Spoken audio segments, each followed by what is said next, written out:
ائمہ کی تنخواہ اور مدرسین کی تنخواہ تعلیم کا بدل نہیں ہے۔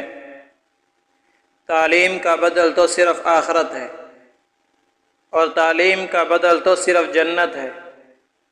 یہ تنخواہ تو وقت کا بدل ہے، کیونکہ اگر امام یا مدرس اپنی ضروریات کے لیے تجارت یا کسی اور کام میں مشغول ہوگا تو اس سے امامت یا بچوں کی تعلیم متاثر ہوگی۔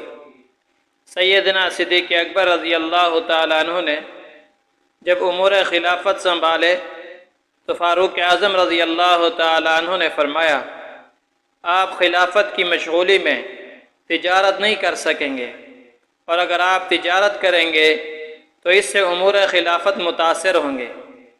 تو جس طرح ابو بکر صدیق رضی اللہ تعالیٰ عنہ کے امور خلافت متاثر ہو سکتے ہیں، تو اسی طرح ایک مدرس کا تدریسی نظام بھی متاثر ہو سکتا ہے۔